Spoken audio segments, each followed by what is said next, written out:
Viewers, ఈ ఆకు చూస్తున్నారా? ఈ ఆకు అనేది ఒక దివ్య ఔషధం. ఏంటంటే ఈ ఆకు తీసుకున్న వారికి ఎవరికైతే ఇన్సులిన్ ప్రాబ్లం ఉందో, ప్యాంక్రియాస్ సమస్య ఉందో, షుగర్ వ్యాధితోటి బాధపడుతున్నారో, గట్ హెల్త్ అంటే కాన్స్టిపేషన్, మలబద్ధకము, లేకపోతే gastric ulcers, peptic ulcers, liver problems, bile problems, ఇంకొకటి అన్నిటికంటే ముఖ్యమైనది గాల్ బ్లాడర్స్లో స్టోన్స్, పిత్తాశయంలో రాళ్ళు, కిడ్నీలో రాళ్ళు, ఇవన్నిటికీ ఈ ఆకు దివ్య ఔషధం లాగా పనిచేస్తుంది.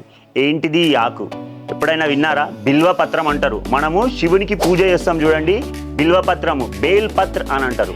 సో ఈ ఆకు సైంటిఫిక్ నేమ్ వచ్చేసి ఈగల్ మార్. హోమియోపతిలో ఒక మెడిసిన్ ఉంటుందండి, ఈగల్ మార్ అని. సో ఈ ఈగల్ మార్ మెడిసిన్ యూజ్ చేసినట్టయితే షుగర్ ప్రాబ్లం ఉన్నా, గ్యాస్ట్రిక్ ప్రాబ్లం ఉన్నా, పెప్టిక్ అల్సర్ ఉన్నా, గ్యాస్ట్రిక్ అల్సర్ ఉన్నా, కొలిలిథియాసిస్ అంటే గాల్ బ్లాడర్లో స్టోన్స్ ఉన్నా, ఫ్యాటీ లివర్ ఉన్నా, ఎలాంటి సమస్య ఉన్నా కానీ ఈ బిల్వపత్రం అనేది బ్రహ్మాండంగా పనిచేస్తుంది. ఎలా తీసుకోవాలి?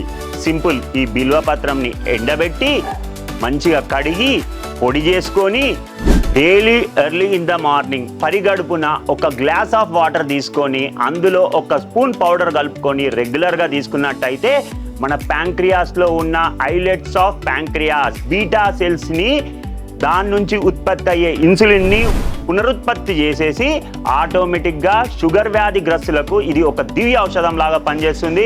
ఇంకా పొట్ట ఉబ్బసము, ఆయాసము ఇలాంటి ప్రాబ్లంతో బాధపడుతున్న వారికి ఒక ఎక్స్ట్రాడినరీ మెడిసిన్ లాగా పనిచేస్తుంది. ఇంకొకటి గాల్ బ్లాడర్ స్టోన్స్కి ఇది కింగ్ లాంటి మెడిసిన్. ఏంటండి అది? బిల్వపత్రము, ఈగల్ మార్. Thank you viewers.